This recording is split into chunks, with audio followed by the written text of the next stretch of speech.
Good morning class. We are again here to discuss GK because knowledge is power.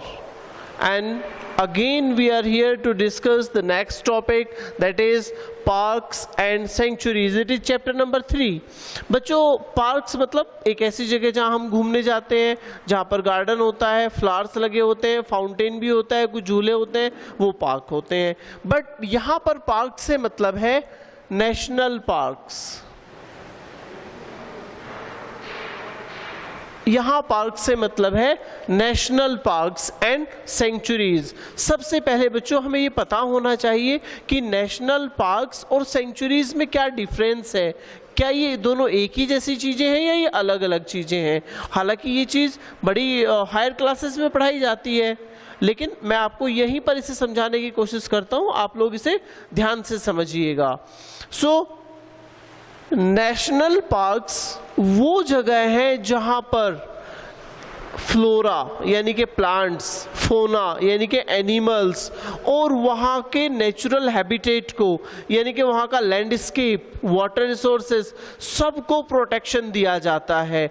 तब हम उसे कहते हैं नेशनल पार्क. यानी कि एक पूरे बड़े एरिया के इकोसिस्टम को ही कंजर्व कर दिया जाए, सुरक्षित कर दिया जाए, तब हम उसे कहते हैं national park. And wild life sanctuaries जो हैं, wild life sanctuaries national park के अंदर कोई सेंचुरी हो सकती है. यानी कि जैसे एक बड़े घर के अंदर अलग अलग रूम्स होते हैं, लेकिन एक रूम के अंदर घर नहीं हो सकता. सो नेशनल पार्क्स के अंदर सेंचुरी होती है, सेंचुरी के अंदर नेशनल पार्क नहीं हो सकते हैं.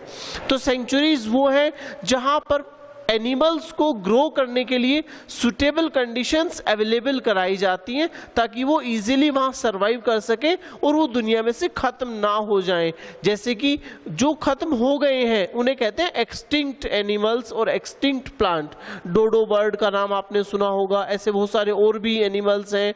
तो जैसे अब एक एक्सटिंक्ट होने की कगार पे है ब्लैक पांडा, पैंडा जिसे बोलते हैं, आप लोग देखते हो. तो इन चीज़ों को बचाने के लिए पूरी दुनिया में कुछ नेशनल पार्क्स हैं और कुछ वाइल्ड लाइफ सेंचुरीज हैं. तो आज इस चैप्टर में हम पढ़ेंगे parks and sanctuaries. So we are going to discuss about 6 parks and sanctuaries. Number 1, this park is situated in state of Uttar Pradesh and it is in Lakhimpur Kheri district. It is home to sloth bear, leopards, nilgai. One-horned rhinoceros were brought from Assam. One-horned rhinoceros मतलब एक सींग वाला गैंडा जो आसाम में मिलता है. India में बस वर्ल्ड में ये यहीं पर पाया जाता है. ये यहाँ पर नेचुरली नहीं पाया जाता, लेकिन इस नेशनल पार्क में इनको आसाम से लाया गया है ताकि ये अच्छे लगे, यहाँ पर ये भी सरवाइव कर सकें.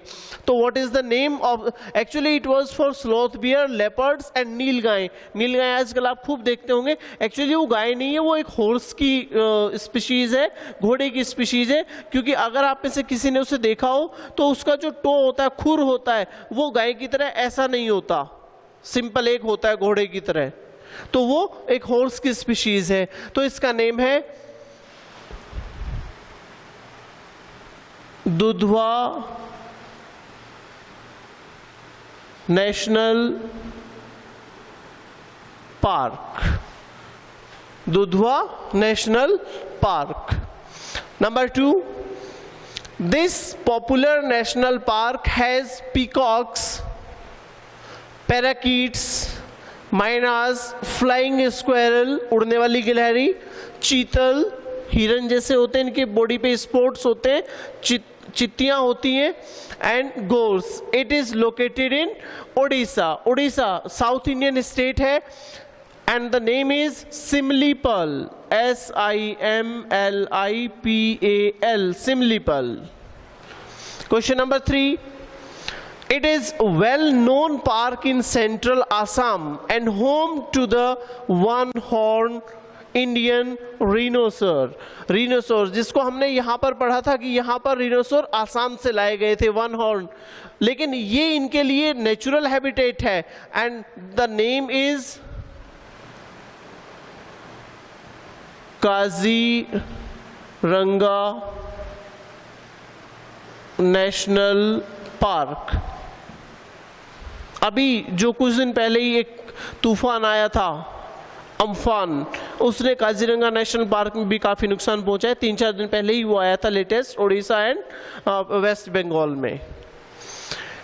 The place number 4, the place is famous for tigers, hogs, deer, porcupines and wild pig, jungli suar.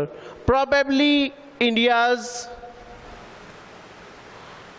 first national park established in 1936. It is situated in Uttarakhand district, Uttarakhand state. Earlier it was in Uttar Pradesh, but जैसे ही उत्तर प्रदेश में से एक और state बना उत्तराखंड, तो ये उत्तराखंड के हिस्से में चला गया। और ये सबसे पहला, प्रोबेबली सबसे पहला नेशनल पार्क है जो इंडिया में एस्टेब्लिश हुआ था इंडियन इंडिपेंडेंस से पहले। India got independence in 1947 and it was established in 1936। 9 years पहले इंडिया के इंडिपेंडेंस से ये पार्क एस्टेब्लिश कर दिया गया था। और देखो कितनी कंट्रोवर्शियल चीज़ है ये, कितना एक अजीब तरह की बात है। एक बहुत बड़े शिकारी थे, ब्रिटिश ऑफिसर थे, वो उनका नेम था Jim Corbett.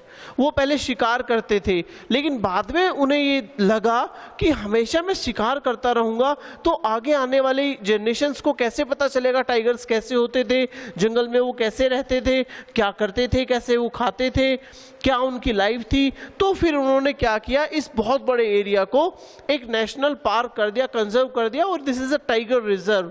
So it is named after the name of that officer Jim Corbett. एक बहुत बड़े शिकारी थे जिम कॉर्बेट, और इनके एक बहुत अच्छे फ्रेंड थे यहाँ पर doctor Salim Ali. He was from Bihar and he was famous Indian ornithologist, bird watcher. दुनिया के सबसे अच्छे पक्षी विज्ञानियों में से एक थे जो बर्ड के ऊपर रिसर्च करते थे, वो इनके फ्रेंड थे doctor Salim Ali. Number 5, this national park is located in Mandla, MP and home for more than 30 species of mammals and 270 species of birds, and the name is Kanha National Park. Kanha National Park. Now the last question, it is related to the state where we are living, Rajasthan. आपने सुना होगा बच्चों कि हम आजकल सब लोग जो यहाँ रहने वाले यहाँ के नहीं हैं, जो बाहर से आके यहाँ मजदूरी करते थे, जॉब करते थे, बिजनेस करते थे, कोरोना पेंडेमिक में उन सबको अब जिनके अपने घर नहीं है यहाँ पर, उन्हें कहते हैं प्रवासी मजदूर, प्रवासी लोग। तो वो लोग अब अपने घरों को जा रहे हैं, प्रवासी उन्हें कहते हैं। इंग्लिश में इसके लिए वर्ड यूज होता है माइग्रेटरी। तो आपने देखा होगा सर्दियों के दिनों में, सर्दियां शुरू होने से पहले ही यहाँ पर कुछ अजीब तरह की बर्ड्स आ जाती हैं, अलग अलग तरह की बर्ड्स जो साल भर यहाँ दिखाई नहीं देती, केवल 2-3 महीने वो यहाँ रुकती हैं।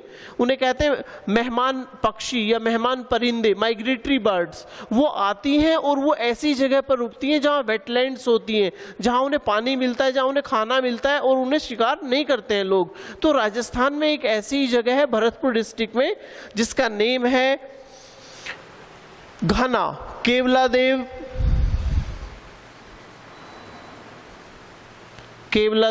घना बर्ड सेंचुरी।